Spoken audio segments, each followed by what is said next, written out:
At the crossroads of two worlds, where the echoes of caravans whispered secrets in forgotten languages, and the walls of ancient cities withstood the ravages of time, an empire was forged that would dominate 3 continents for more than 6 centuries. Its name would evoke both fear and fascination. This is the story of the Ottoman Empire, a tale of conquest and culture, of visionary sultans and invincible armies, of palace intrigue and eternal splendor. An empire born on the edge of chaos and elevated to the throne of the Islamic world, whose legacy still resonates in the stones of Istanbul and in the memories of the Mediterranean.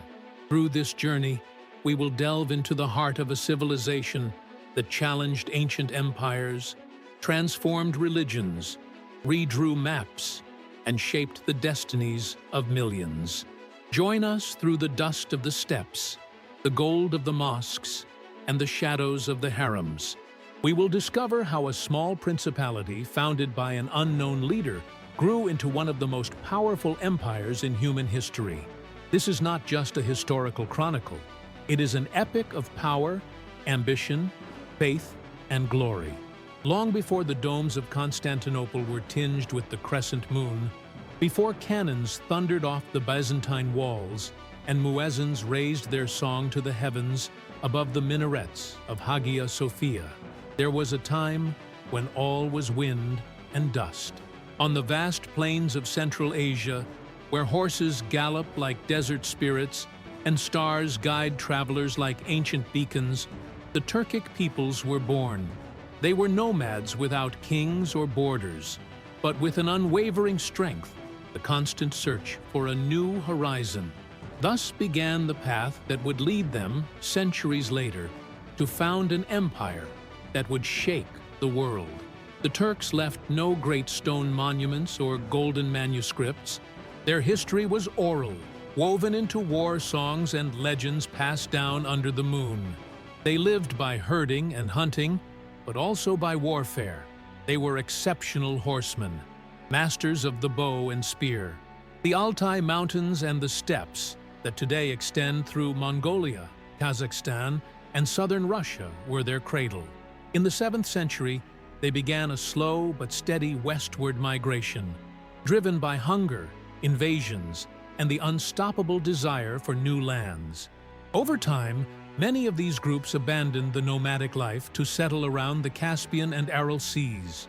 There, one prominent clan began to emerge, the Oghuz. Among their ranks was born a man who would forever change the destiny of his people, Selçuk. Bold, visionary, and eager to break with the past, Selçuk would lead his people to Persia, where the Oghuz became more than just nomadic tribes.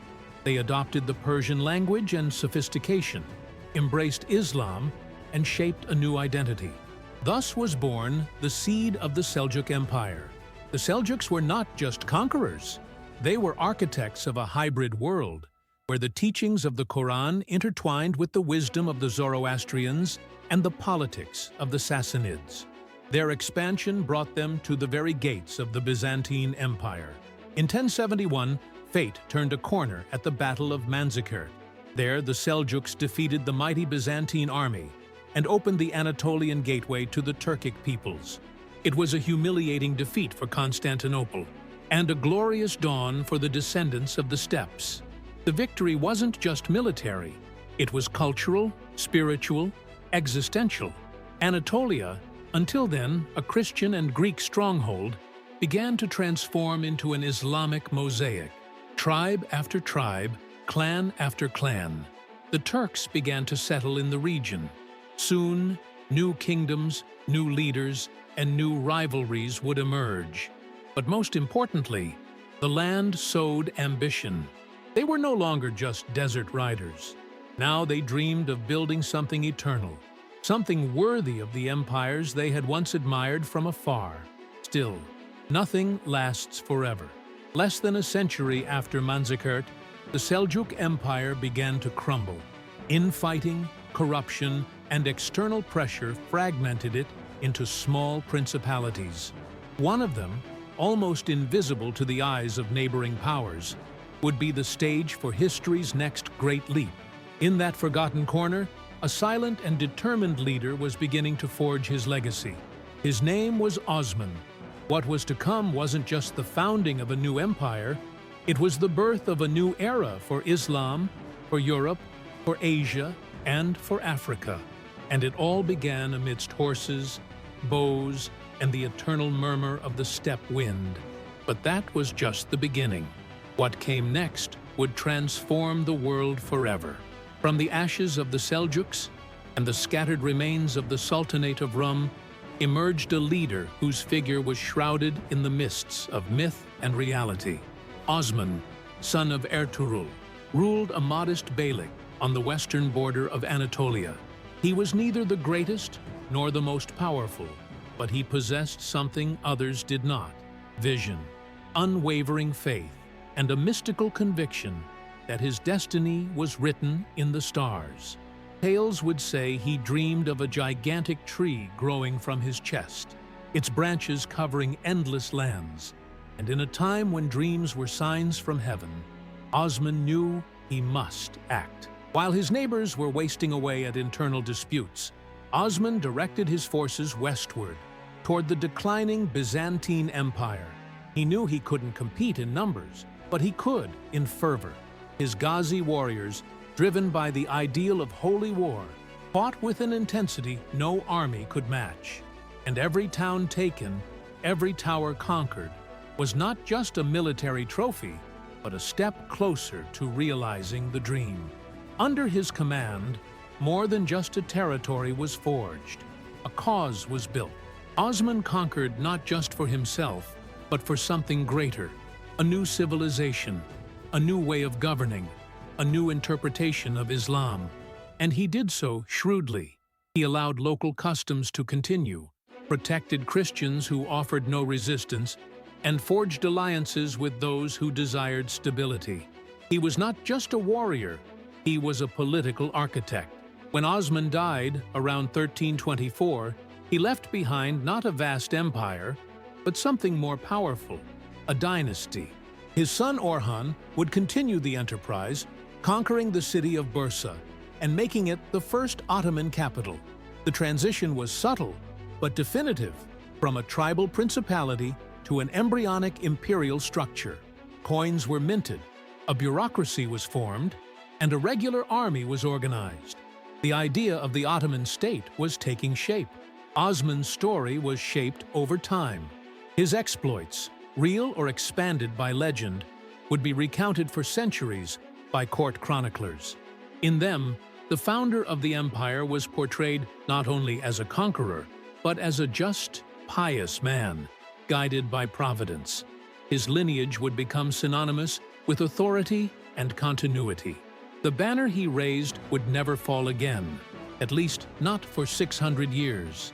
The roots planted by Osman grew quickly. His people, the Ottomans, ceased to be one among many.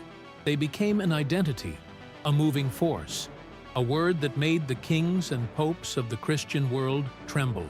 In just 2 generations, they went from being strangers in Anatolia to masters of the western frontier of Islam. But the Sultan's eyes would not stop there. They looked north, south, and above all, toward a legendary city that still held firm: Constantinople. Because what Osman started, his heirs would take to glory.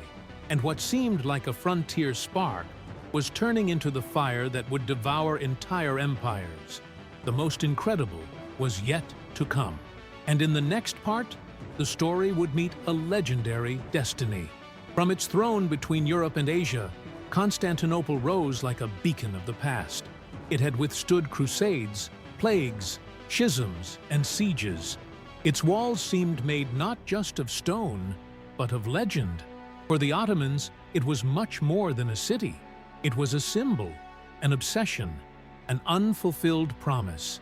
Whoever took Constantinople would inherit not only its wealth, but its imperial spirit. And in 1451, a young sultan, determined to make history, ascended the throne: Mehmed II. Mehmed was barely 19 years old. but he possessed a determination that would make all of Europe tremble.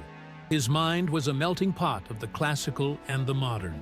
He read Alexander the Great, Julius Caesar, and Greek thinkers, but he also studied the Quran and Islamic law. He was a man of two worlds, and his first objective was clear: to take Constantinople, whatever the cost. The city, in internal ruins but strong in defense, was the last bastion of the Byzantine Empire, reduced to little more than a shadow. The preparation was meticulous. He ordered the construction of the Rumeli Hisar fort to control the Bosphorus.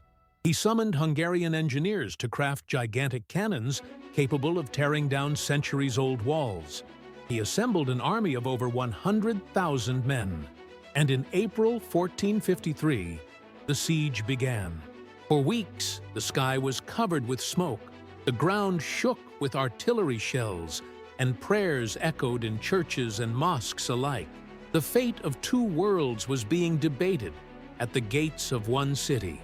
The Byzantine Emperor, Constantine the Rethiant, resisted with honor and courage, knowing that he was facing the final hour of his civilization. The streets of Constantinople became labyrinths of despair. Without effective help from Europe, the end was a matter of time. Finally, on May 29th, the walls gave way. The Janissaries stormed in. Constantinople, queen of the Mediterranean, had fallen, and with it, the last vestige of the Eastern Roman Empire.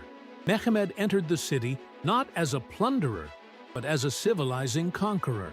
He prohibited indiscriminate looting, protected churches, transformed Hagia Sophia into a mosque, and renamed the city Istanbul. He declared religious freedom and offered refuge to Christians, Jews, and Muslims. His objective was clear: not to destroy, but to rebuild, to turn Istanbul into the new Rome, the jewel of East and West. The capture of Constantinople changed the course of world history.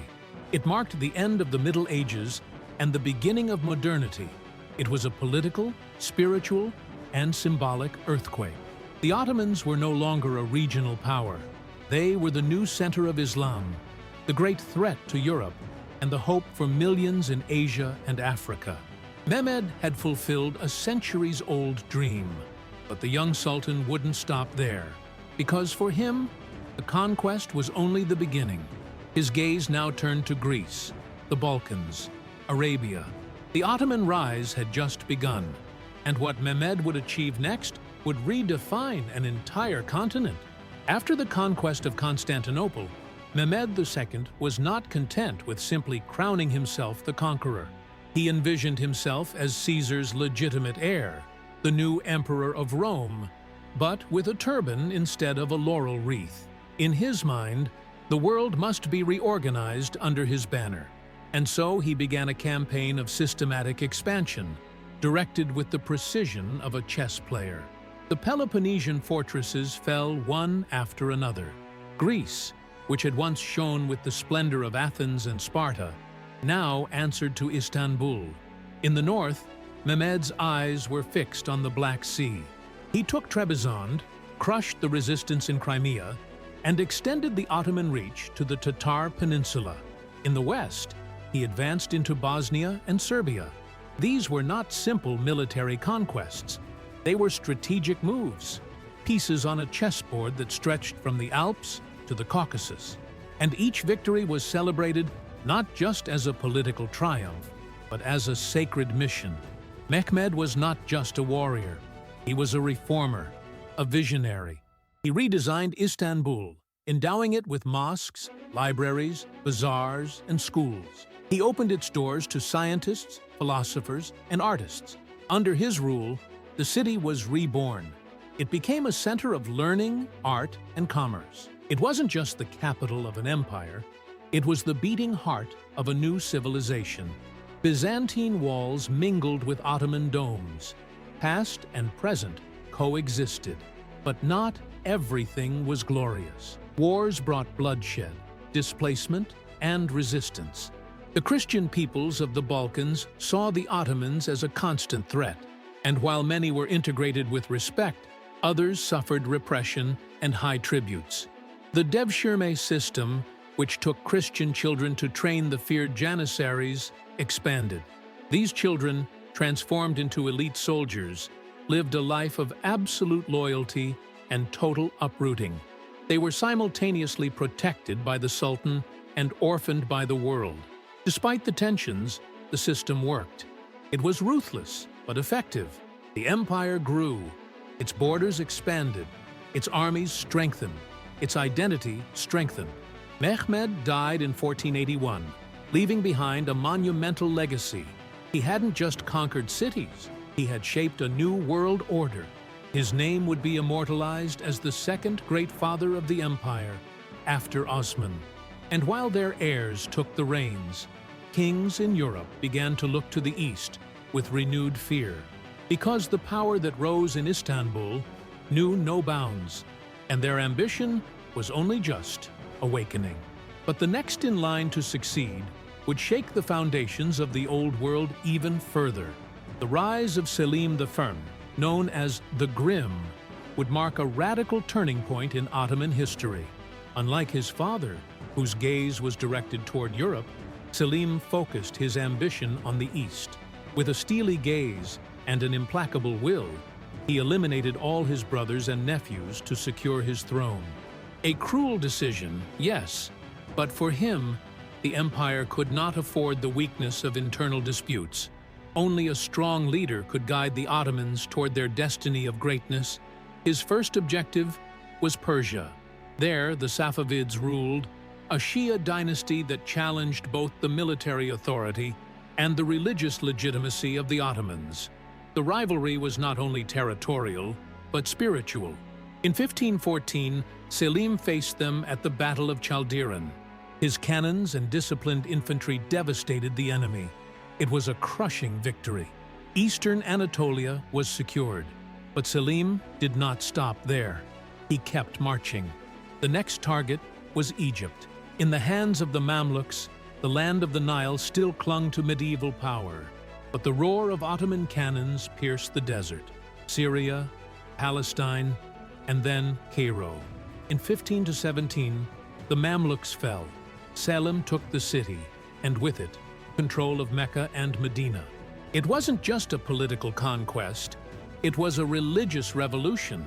The last Abbasid caliph bestowed upon him the title of Caliph of Islam. For the first time, the Ottomans were also the guardians of the faith. This moment changed the game. The Ottomans were no longer just powerful sultans. They were the legitimate leaders of the Muslim world. Their authority extended beyond weapons. It became sacred. Selim, with his fierce gaze, became the symbol of an empire in transition. From warriors to divine emperors, from frontiersmen to civilizers of the Islamic world. But the price was high. His reign was brief and brutal. He ruled with an iron fist, executed doubters, and suppressed revolts. Yet no one could deny his impact. In less than a decade, he redrew the map of the Middle East and placed the empire at the pinnacle of Islam. Upon his death in 1520, he left behind an empire vaster, more powerful, and more feared than ever. And at that moment, fate placed his son on the throne. A different young man, cultured, charismatic, and ambitious. The world didn't yet know that it was about to experience the golden age of the Ottoman Empire, because the next chapter would be written by the most glorious sultan of all. Suleiman ascended the throne under the weight of a heavy inheritance. His father, Selim, had left him a strong but bloody empire. Many doubted that refined young man, a lover of poetry and art, who seemed more like a scholar than a conqueror. But Suleiman would soon dispel any doubts. In his first decades in power, he would become a legend. The West would call him the Magnificent, the Islamic world, the Lawgiver. Both names would reveal only a fraction of his greatness. His reign was a dance between sword and parchment. On the battlefield, he proved to be a ruthless strategist. In 1521, he conquered Belgrade. In 1526, he defeated the Hungarians at the Battle of Mohacs. His armies advanced across Europe like an unstoppable wave. Only Vienna held out in 1529, thanks to winter and Christian courage. Still, the Balkans were his, and with them, an essential part of the heart of Europe. But his genius was not limited to the battlefield. In his palace, Suleiman rewrote the laws, strengthened the administration, and reformed the justice system. Under his rule, the empire achieved unprecedented institutional stability. Religious minorities were protected, trade flourished, artists found patronage, and architects built mosques that are still breathtaking today. His alliance with Admiral Barbarossa bore fruit in the Mediterranean. Tripoli, Tunis, Algiers, all of North Africa came under Ottoman control.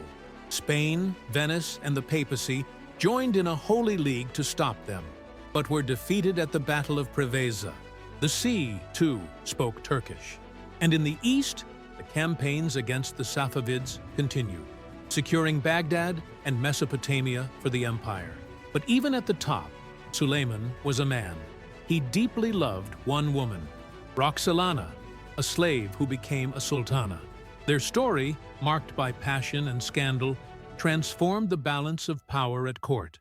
The threads of the harem began to weave the destiny of the empire, foreshadowing what would come in later centuries. Suleiman died in 1566, in the midst of a campaign, far from his palace. But his legacy remained etched in stone, in law, in legend. Under his reign, the Ottoman Empire was not just a power, it was a civilization. His shadow would stretch for centuries, like the echo of a drum that never ceases to resound. And although the sun was shining high above, the first shadows of twilight were beginning to appear. Behind every great conquest, every gilded palace, and every imperial decree, there was a hidden, precise, almost perfect structure, the machinery of the empire. The Ottoman army was not just a brute force. It was a masterpiece of human engineering. From the top, brass, to the rank and file, everything responded to an ironclad logic. And at its core, like a dark but disciplined heart, beat the most feared force of the era, the Janissaries. Born into the Devashirme system, the Janissaries were Christian children, taken from their families in the Balkans, converted to Islam, and trained from infancy for war. They knew no loyalty other than to the Sultan. Their lives were a mixture of absolute obedience and isolation. They could not marry, own property, or form families. They were human weapons, and at the same time, the empire's elite.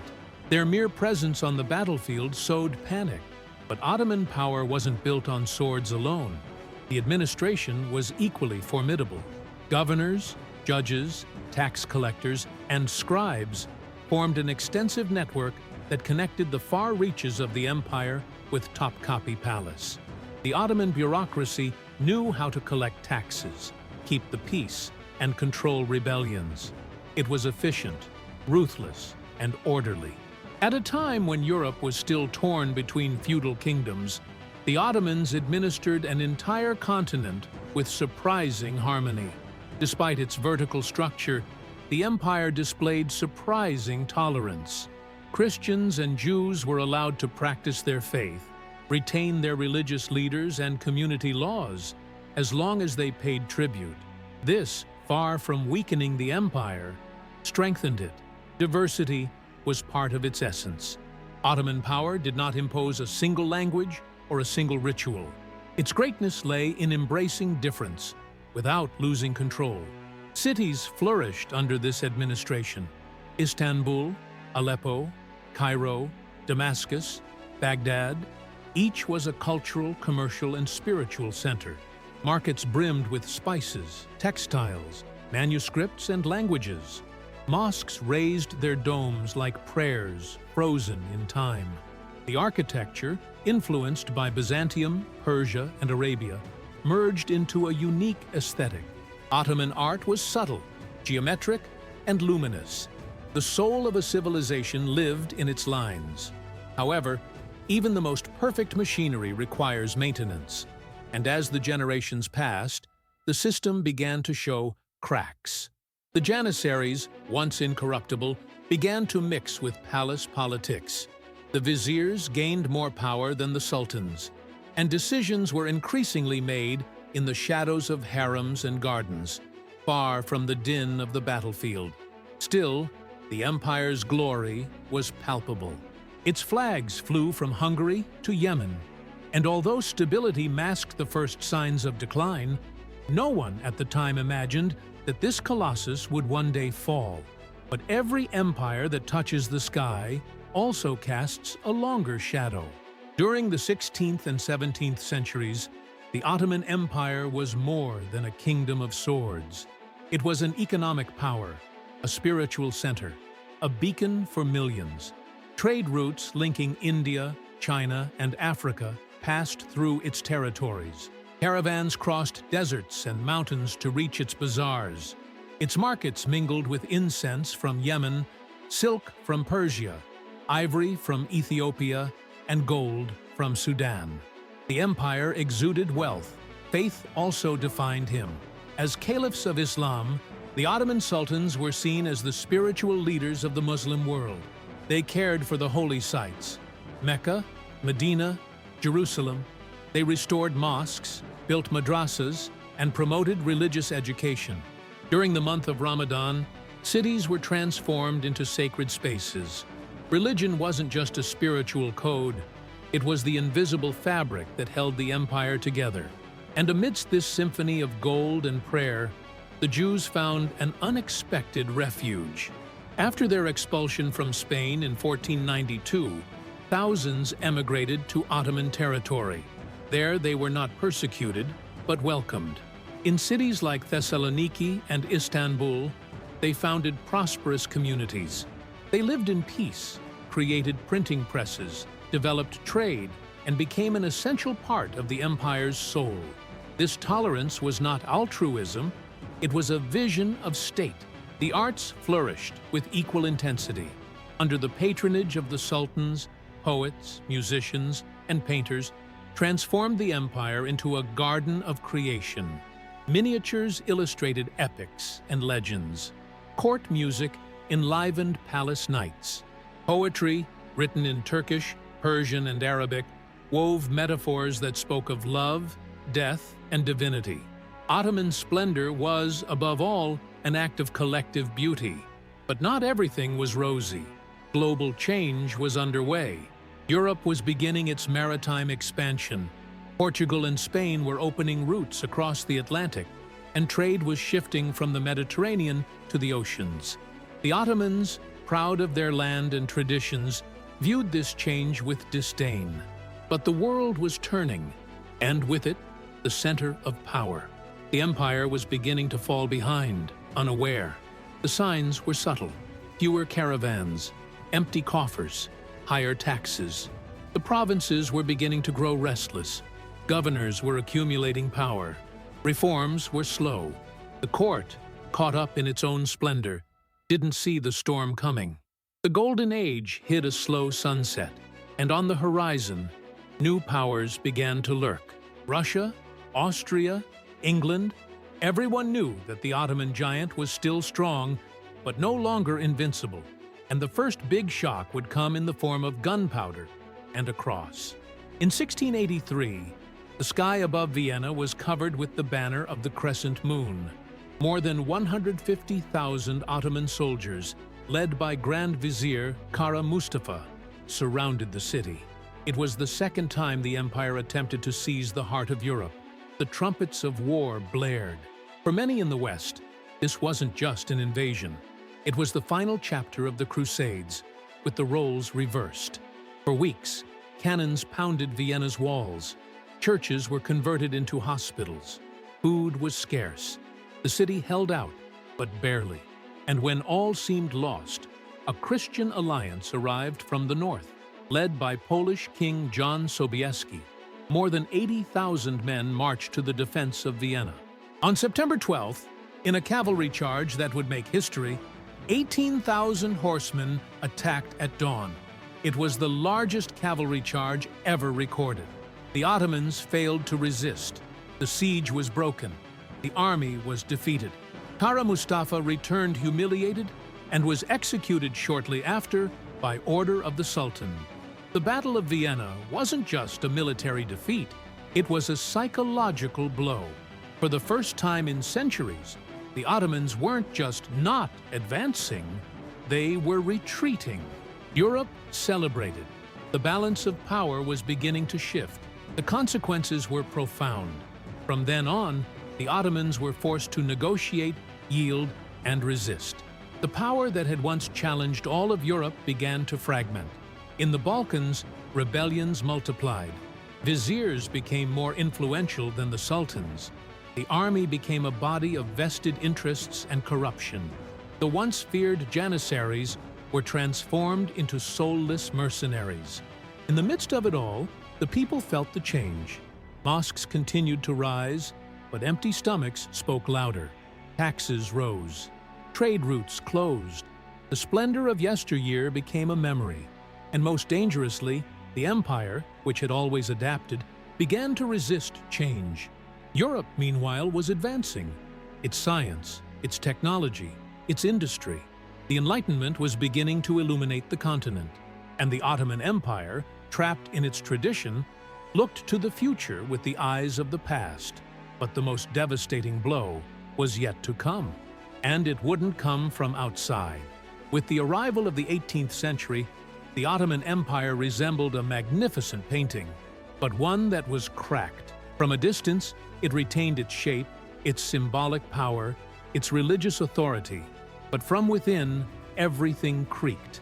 The figure of the Sultan, once the absolute center of power, was diluted among gardens, music, and harems. The new sultans preferred the pleasures of the palace to the rigors of state. The crown became an ornament, the throne a gilded cage. Real power increasingly rested with the Grand Vizier, that all-powerful prime minister who decided wars, treaties, and reforms. Around him, a court of bureaucrats, ulama, eunuchs, and consorts wove alliances, betrayals, and intrigues. Topkapi Palace was no longer a command center. It was a shadow theater. Decisions were made between whispers and sweet wine. Politics became poison. The provinces, far from Istanbul, were beginning to act on their own. In Egypt, Algeria, and Arabia, governors behaved like kings. Tribute arrived late, or not at all. Obedience was increasingly formal, and the population, trapped between unpayable taxes and absent governments, began to dream of a different future. Some looked to Europe, others to independence. Reforms, when they came, were clumsy. Attempts were made to modernize the army, to copy European science, to centralize power. But without real will, without firm leadership, nothing came to fruition. The troops mutinied. The janissaries resisted change. The ulama blocked anything that smacked of Western heresy. The empire was a giant bound by its own chains, yet pride still existed. Islam, the glorious past, the victories of their ancestors, all of this kept the flame alive. Faith, more than politics, united the empire. But even that flame was beginning to flicker. The new generations wanted more. They saw in Paris and London a provocative mirror. They wanted schools, industry, rights, and the palace didn't understand their language. Thus, the 19th century loomed on the horizon like an abyss. Russia was advancing from the north, England from the sea. The European powers no longer feared the empire. They desired it. They called it the sick man of Europe, an old giant, rich in history, but weak in essence. An empire that had not yet accepted that the world had changed, and in that abyss, the last sparks of rebellion, revolution, and rebirth would be born. While the sultans dozed in their fragrant gardens and caravans traveled along increasingly empty roads, something began to stir in the depths of the empire. It wasn't foreign armies or palace conspiracies, it was the people. Those who, for centuries, had lived under the shadow of the crescent moon were beginning to raise their voices. In the Balkans, the Caucasus, and North Africa, the bells of independence were beginning to ring. It all began with Serbia. In 1804, tired of abuse, humiliating tributes, and Istanbul's indifference, the Serbs took up arms. It wasn't an organized or grand rebellion, it was a spark. But, as with any spark in a dry field, it became a blaze. For years, they resisted, reorganized, and although they were crushed more than once, they didn't surrender. In 1815, they achieved recognition of their autonomy. The myth of Ottoman invincibility was shattered. Shortly after, Greece, a land of philosophers, myths, and ancient history, now an Ottoman province, was reborn with fire. In 1821, the Greeks revolted. It was a cruel, heartbreaking war, shrouded in epic and tragedy. The European powers, driven as much by political interests as by Hellenistic romanticism, intervened. In 1829, Greece achieved the unthinkable, its independence. The empire was bleeding to death, and it did so before the eyes of the world. Algeria was next, but not in the form of a rebellion, but an invasion. In 1830, France landed on its shores and took control. The Ottomans, caught in internal crises, could barely protest. Algeria had been theirs since the 16th century. Now, it was becoming a French colony. The message was clear. The world was dividing up the ruins of a still-living empire, and each loss hurt more than the last. The revolts continued. In Romania, in Bulgaria, in Egypt, and each new cry for freedom was like a louder echo of the previous one. The Sultan attempted reforms, offered concessions, and half-heartedly modernized. But it was no longer enough. Nationalism, that new political religion of Europe, was spreading like an epidemic, and no army was capable of containing an idea whose time had come. The borders, once fluid and fertile, were becoming wounds. The maps were changing, and Ottoman pride, though resilient, was beginning to turn into nostalgia. The empire had been the cradle of diversity, but now, that same diversity was turning to sand between the fingers. Each people wanted its history, its language, its destiny. The Sultan was no longer a father of nations. He was a distant stranger, locked in a marble palace. And the worst was yet to come. Because what was at stake was no longer just territory. It was the very identity of the empire. And an even more violent storm was brewing, because very soon, the very foundations of Ottoman power would be shaken from within. At the end of the 19th century, between the gilded corridors of Dolmabahce Palace and the academies of Istanbul, a murmur arose. It wasn't yet a cry, but it was constant. Young officers, intellectuals, doctors, jurists, they all spoke of the same thing: change. There was a feeling of suffocation, an urgency. The empire needed more than just patch-ups. It needed a revolution, and that revolution wouldn't come from peasants or sheiks. It would come from those who had read Voltaire, Rousseau, Montesquieu. These young people called themselves the Young Turks. Their name evoked modernity, rupture, and energy. They saw the Ottoman state as a relic, decadent, corrupt, and outdated. They wanted a constitution, a parliament, and civil liberties. They wanted to end the Sultan's absolutism and build a modern, secular state, European in spirit, but also profoundly Turkish. And that would make a dangerous difference. In 1908, they led a revolution that seemed, at first, triumphant. Sultan Abdulhamid II was forced to restore the constitution suspended decades earlier. Parliament reconvened. There was talk of reform, democracy, and equality. Istanbul celebrated, but the euphoria was short-lived. The movement, though powerful, was profoundly heterogeneous. Some wanted a parliamentary monarchy, others a republic. Some wished to protect minorities, others dreamed of a homogeneous Turkey. Instability gripped the country. Between 1909 and 1913, coups, counter-revolutions, and political assassinations shook the empire. The The liberal dream gave way to authoritarianism. A military triumvirate, the famous Three Pashas, saw power. And with them, Turkish nationalism became state policy. The Ottoman multiculturalism that had been its hallmark for centuries was replaced by a centralist and ethnic vision. The empire retreated into itself. Minorities began to be viewed with suspicion. Long-standing tensions with the Armenians intensified. Christians were accused of collaborating with foreign powers. The Kurds were considered an internal problem. The Arabs, a burden. The promise of equality gradually turned into systematic repression. And on the fringes of the empire, hatred grew like a storm cloud. Still, the Young Turk movement also made progress. It reformed education, modernized the military, and boosted industry. But it did so at enormous cost, because while they looked toward Europe, they didn't see that time was running out. In 1914, the world would burst into flames, and the Ottoman Empire, now under the command of radical idealists and impatient military officers, would make a decision that would seal its fate forever. A decision that would drag him into the most brutal war humanity had ever seen. On July 28, 1914, the world changed forever.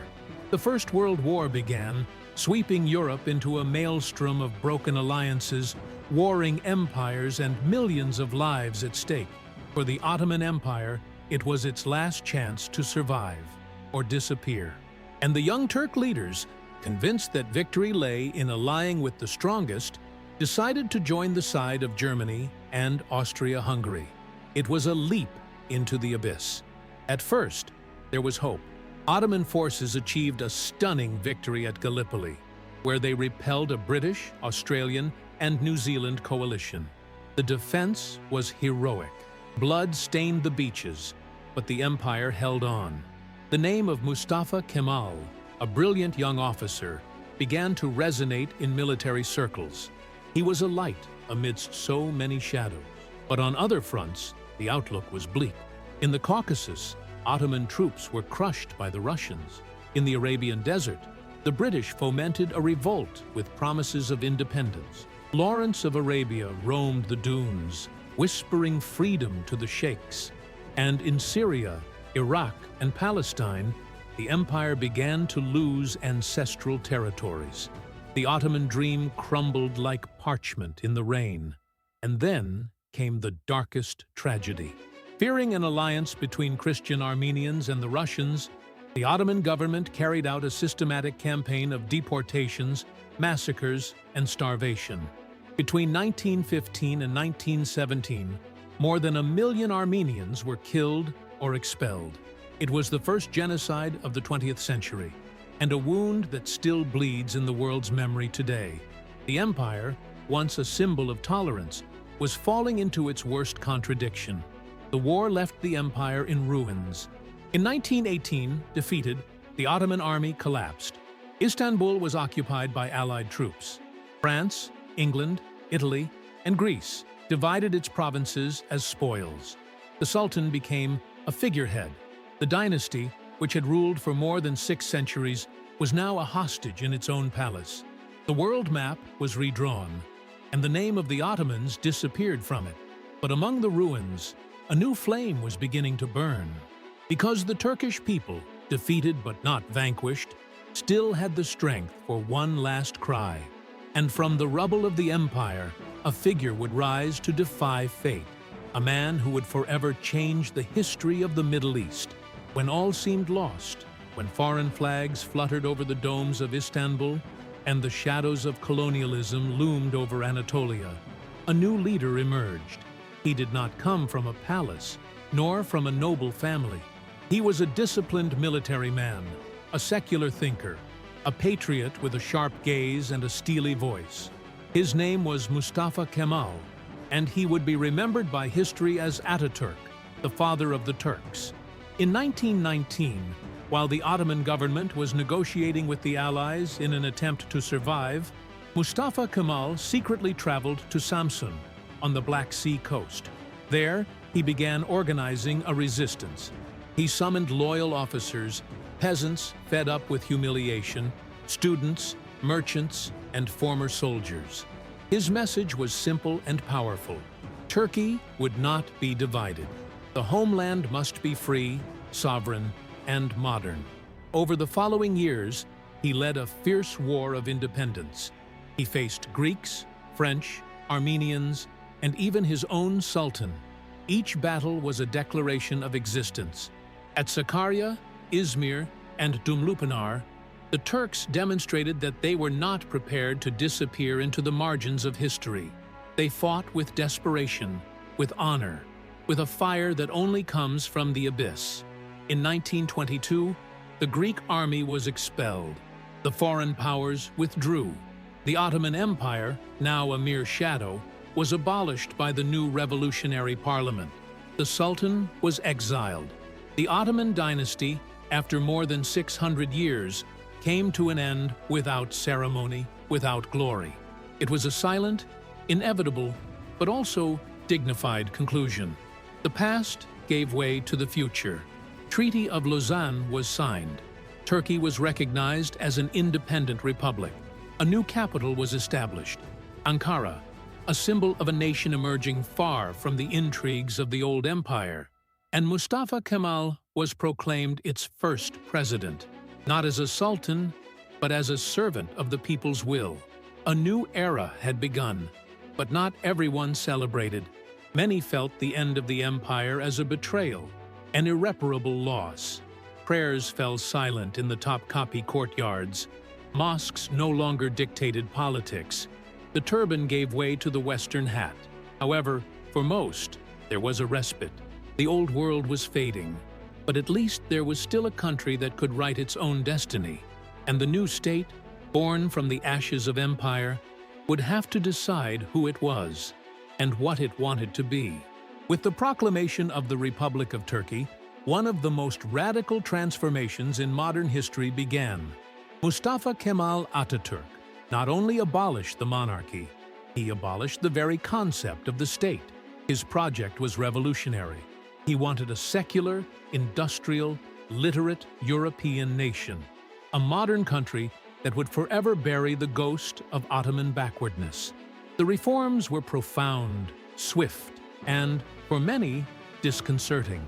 The Arabic alphabet was replaced by the Latin alphabet. The use of the fez, the quintessential Ottoman symbol, was banned. Religious schools gave way to secular institutions. Women gained civil rights, including the right to vote. Religion was separated from government. Islam ceased to be the official state religion. Ataturk broke with centuries of tradition. Many adored him, calling him the Father. Others feared him, seeing him as an enlightened dictator. But no one could ignore him. His presence was omnipresent. His portrait hung in schools, stations, and offices. His words were repeated like mantras. And although his vision was applauded by the West, in many corners of Anatolia, the speed of change still hurt. The past doesn't disappear with a decree. The Ottoman legacy was silenced. School books barely mentioned the centuries of empire. Names were erased. Monuments were changed. References were avoided. Turkey, born from the imperial crucible, disowned its cradle. And yet, the heritage lived on in every stone of Istanbul, in every street of the bazaar, in every word of the Turkish language. History could not be erased. It would only sleep for a time. The new state navigated uncertain waters. It opened itself to the world, but cautiously. It maintained strategic neutrality. It didn't align itself with power blocks. It protected itself. It knew it was still fragile. The wounds of war were fresh. The economy had to be rebuilt. Its identity had to be affirmed. And the ghost of political Islam, which had never completely disappeared, was beginning to loom. When Ataturk died in 1938, millions mourned. It was the end of an era.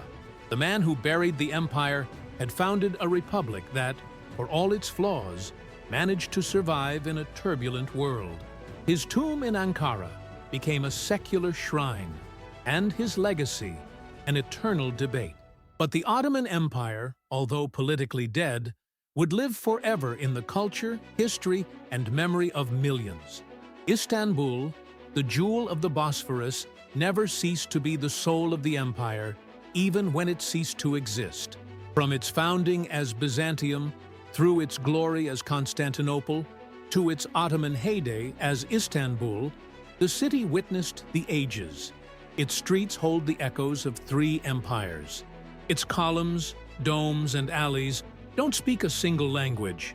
They whisper in Greek, Arabic, Persian, Latin, and Turkish. It is a city that does not belong to time. It is time itself made stone. Under Ottoman rule, Istanbul flourished as a universal metropolis. Orthodox Christians, Sephardic Jews, Apostolic Armenians, and Sunni Muslims lived there. It was a place where synagogues, churches, and mosques shared the same sky. Its bazaars were a miniature world. Perfumes, carpets, porcelain, papyrus. Nothing was foreign. Everything had a place in that sacred geography of commerce and encounter. The sultans tirelessly beautified it. Mehmed II transformed it into the capital. Suleiman elevated it to the heavens with the works of Mimar Sinan. Its aqueducts, palaces, and mausoleums rivaled the wonders of the world. It was a city where poets found inspiration in the flight of birds over the Golden Horn, and scholars debated in the halls of madrasas. But with the end of the empire, Istanbul changed. The capital was moved to Ankara. Many thought it would lose its soul. But no, Istanbul endured. With every sunrise over the Blue Mosque, with every sunset that turns Hagia Sophia gold, the city remembers. It's a heart that beats slowly but deeply. It's a city that, though wounded, never broke. Today, walking through Istanbul is like traversing centuries. Every corner tells a story. A fountain that refreshed a janissary, a courtyard where an edict was signed, a wall where a weary emperor leaned. Nowhere in the world do past and present embrace with such melancholy and such strength. Istanbul is not just a city. It is the soul of the Ottoman Empire in urban flesh.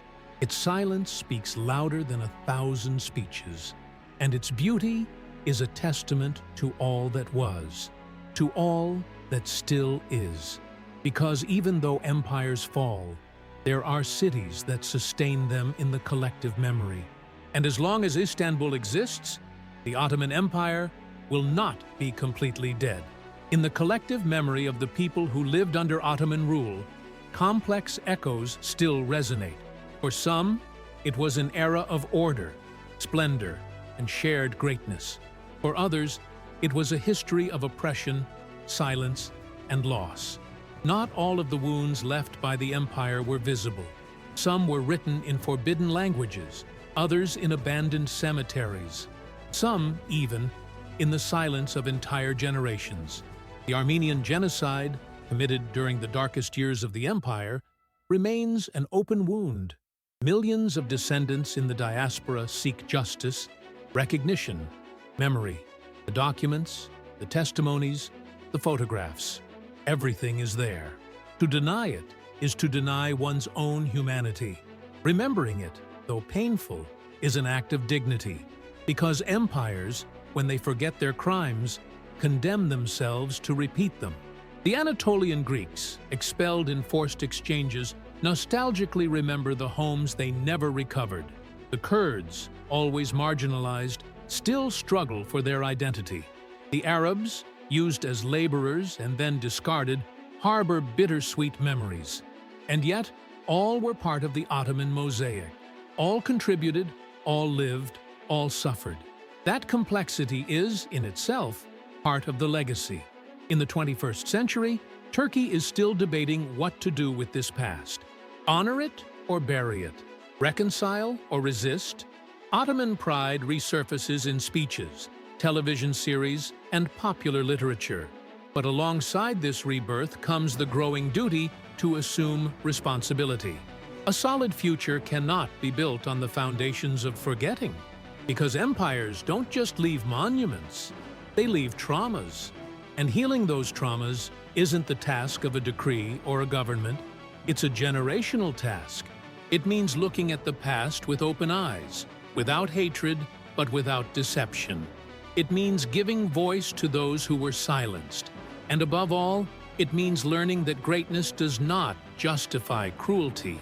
The Ottoman Empire was many things. It was splendor, and it was shadow. It was a bridge, and it was a barrier. It was a home, and it was exile.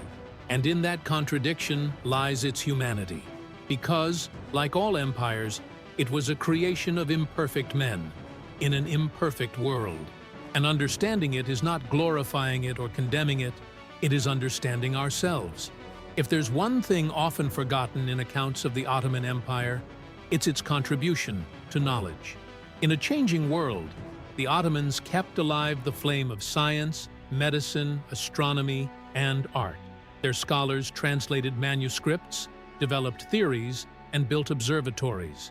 And although the West often looked down on them, their intellectual legacy was profound and lasting. For centuries, Ottoman madrasas taught Aristotelian logic, Indian mathematics, Greek geometry, and Islamic philosophy.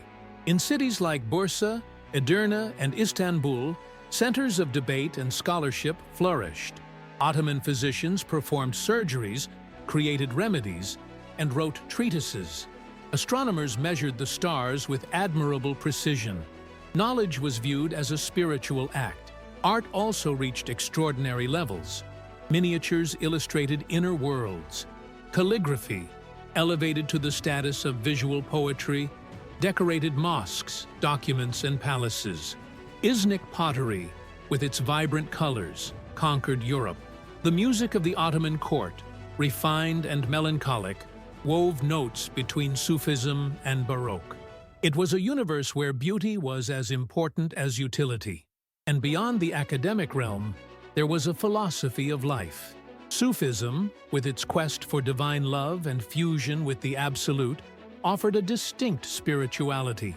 Poets like Yunus Emre and Mevlana Rumi spoke of unity, compassion, and transcendence.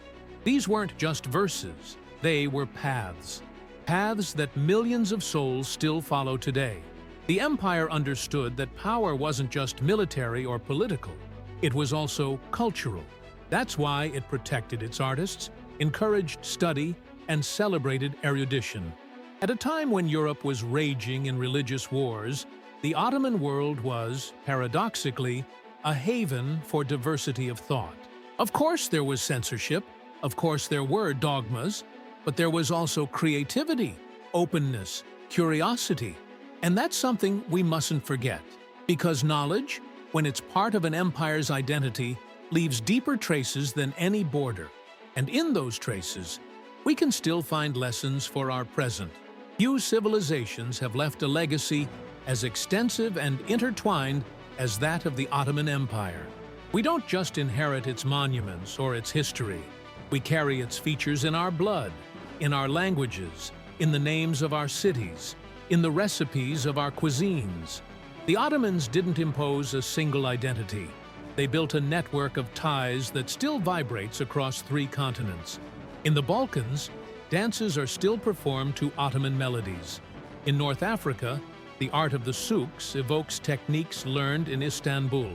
On the tables of Greece, Syria, and Albania, Turkish coffee, börek, and rakı still tell stories of ancient markets. In the architecture of Jerusalem, walls rise up, built by order of sultans who never walked those streets, but dreamed of owning them. Languages also bear the scars and gifts of empire. Turkish words live on in Levantine Arabic, in modern Greek, in Serbian, in Romanian, and vice versa. Popular culture, stories, proverbs, all are colored by centuries of coexistence, tension, and mixing. The empire was not a wall. It was a melting pot. Even in the Ottoman diaspora, there are traces. In Germany, in the Netherlands, in the United States. Children of Anatolia, grandchildren of Armenians, great-grandchildren of Muslim Albanians, all with stories that hark back to a shared world, now vanished but still vivid in family memories. Ottoman nostalgia doesn't belong only to Turks. It's shared by millions. And although the state that united them no longer exists, the cultural bond endures. Because empires don't die completely. They change shape. They move from maps to music, from laws to gestures. The Ottoman legacy is like water. It takes the shape of its vessel, but it never stops flowing. And in that flow, perhaps we will find a way to reconcile ourselves with what we were, to better imagine what we will be. The Ottoman Empire was one of the last great universal empires, a bridge between East and West, between ancient and modern, between the sword and the pen. Its history is immense, contradictory, both bright and dark. It witnessed the fall of Constantinople and the birth of the Turkish Republic. It ruled over millions and vanished like a whisper. But his spirit lives on among us, in the streets of Istanbul, in the nostalgia of the people, in the lessons of their rise and fall. Because empires are not just chapters of history. They are mirrors. They show us what we are capable of, the best and the worst, glory and also fragility. Today, as we walk through its ruins, as we listen to its music, as we cook its dishes or use its words, the empire speaks to us. It tells us, I was many, I was great, I was cruel, I was human. And perhaps, by listening to it, we understand a little more about ourselves.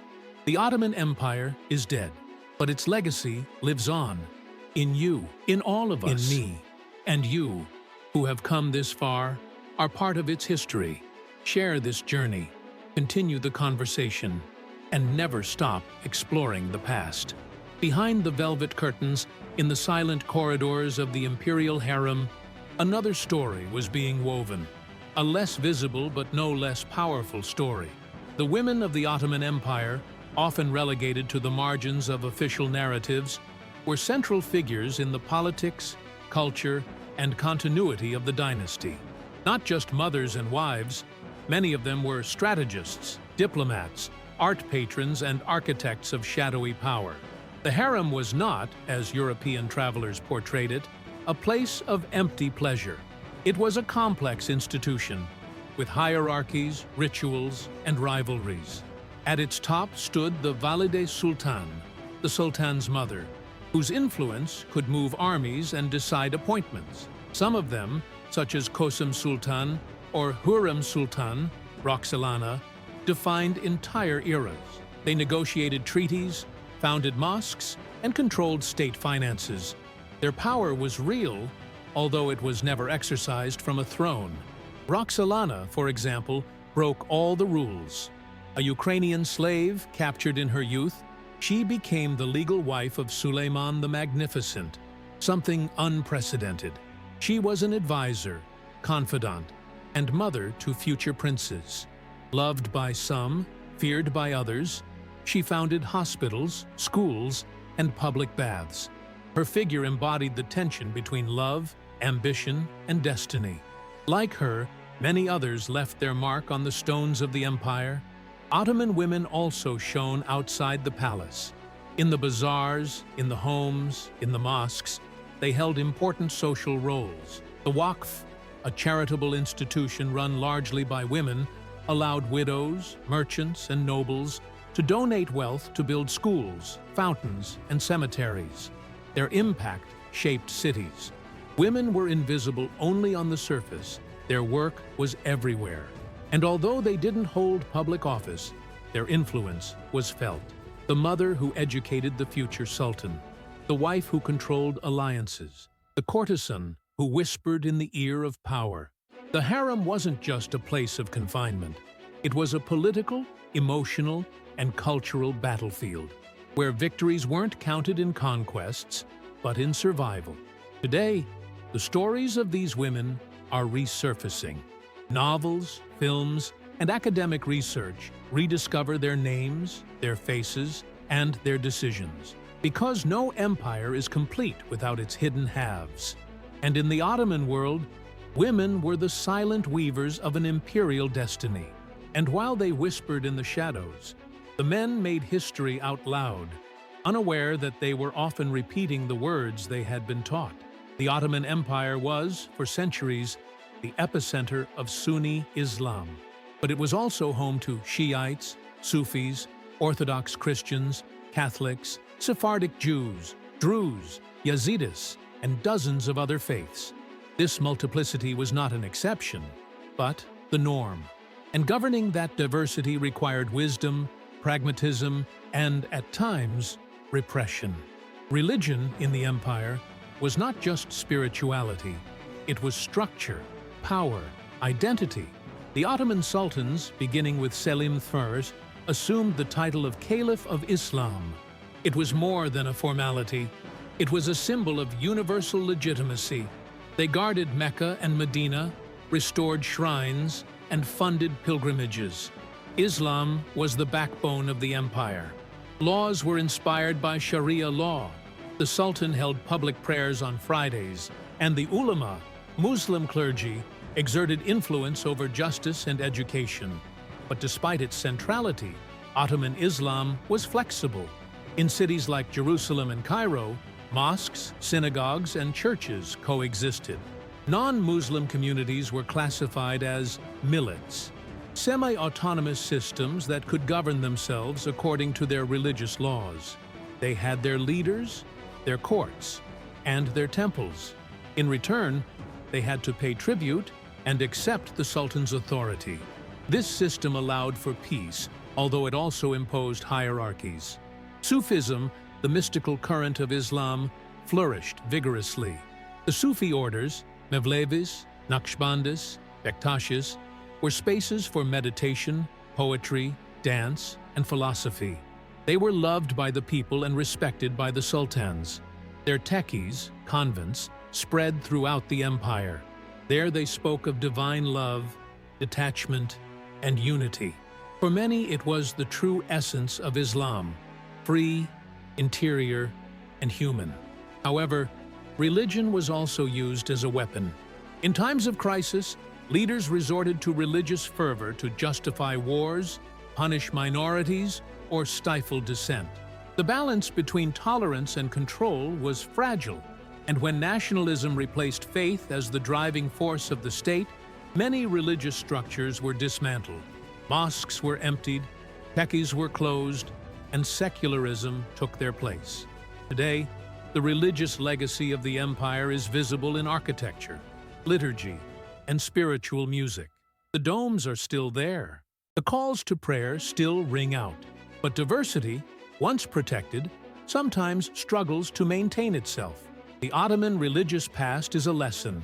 Neither imposition nor fragmentation, only vigilant coexistence.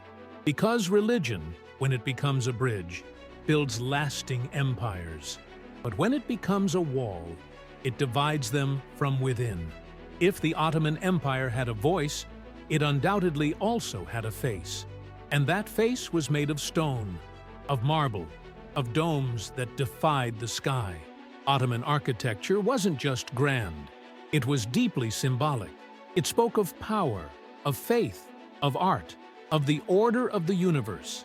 It was beauty at the service of the soul. And in that sense, it was one of the empire's most eternal legacies. The work of Mimar Sinan, architect to 3 sultans, is the highest testament to that glory. Born a Christian and converted to Islam, Sinan designed more than 300 structures: mosques, bridges, caravanserais, public baths, mausoleums. His masterpiece, the Suleymaniye Mosque, dominates Istanbul with an elegance that seems suspended between earth and sky. Its geometry, its light, its acoustics, everything about it sings of the divine. But Ottoman architecture wasn't just religious. Palaces, like Topkapi and Dolmabahce, combined Byzantine, Persian, and European influences. They weren't fortresses. They were universes. Their inner courtyards, fountains, gilded halls, rooms overlooking the Bosphorus, every corner was a symphony of power and subtlety. The harem, for example, wasn't a place of confinement, but a city within a city. Civil constructions also left their mark. Hammams, baths, han, inns, and bridges were part of an urban planning designed for the community. The empire built not only for function, but for harmony. And there, the calligraphy, the tiles, the ornate domes spoke as if they were sacred texts. In the conquered territories, Ottoman architecture left its mark without destroying the past.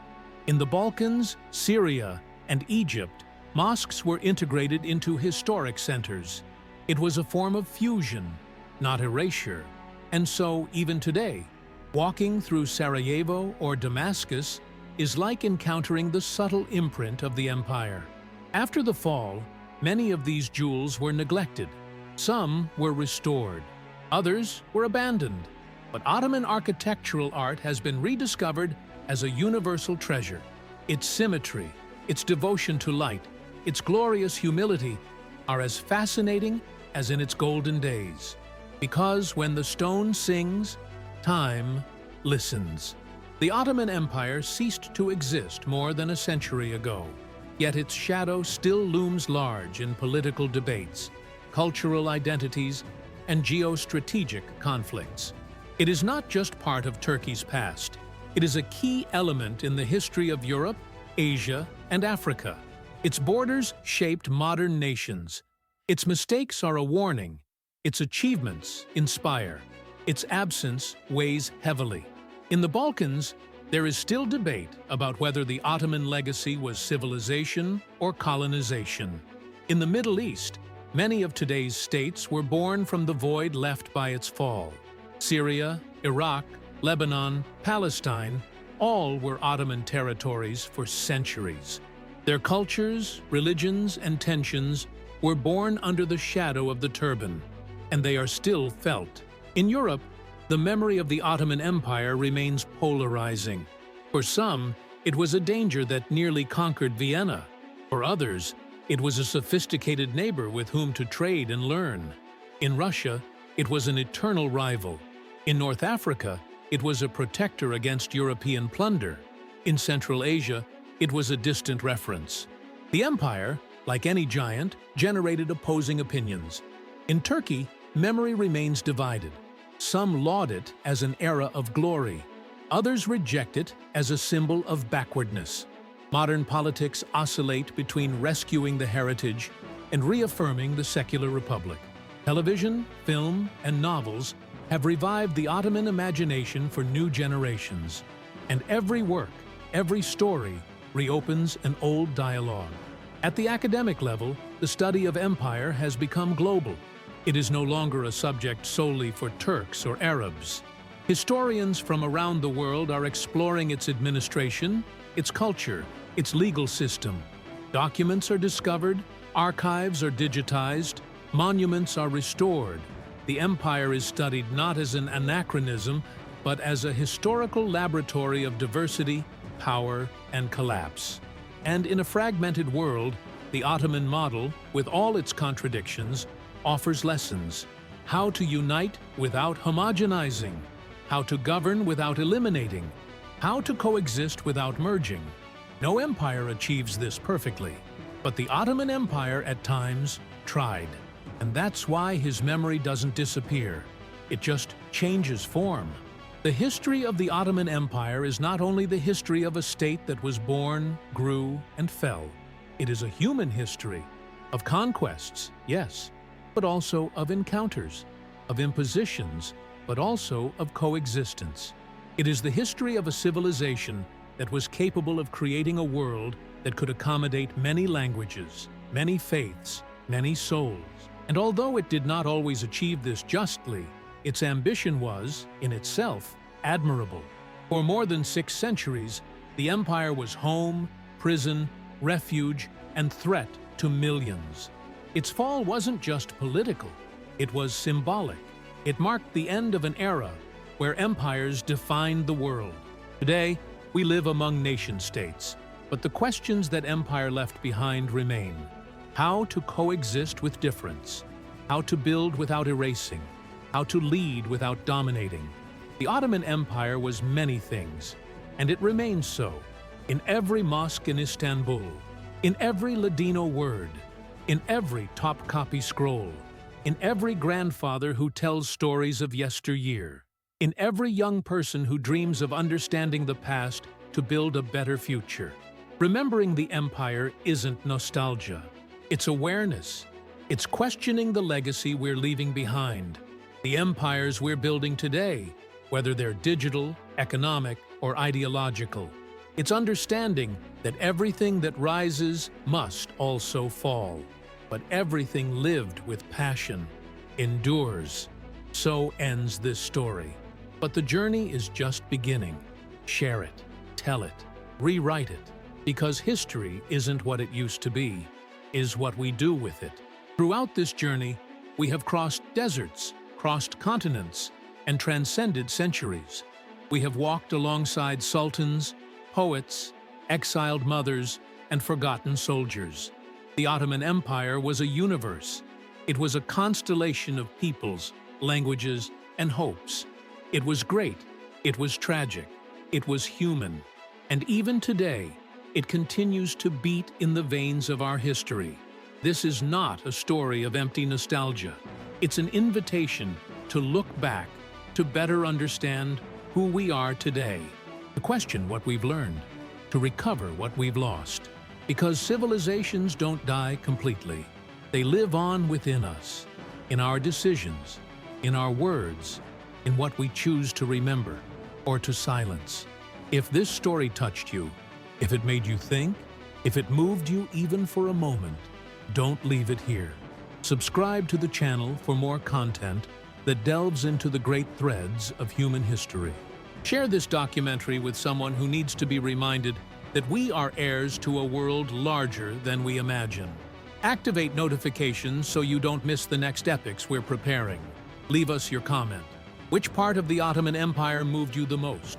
What legacy do you think is still alive? Your voice is part of the dialogue. This community grows when we share knowledge, but above all, when we share emotions. And if you want to keep exploring, there's much more to discover. From the Persian Empire to the African trade routes, our history is woven by empires, ideas, dreams, and downfalls. Join us on this constant journey through time. Thank you for coming this far. Thank you for listening. Thank you for feeling. We continue walking together. See you soon.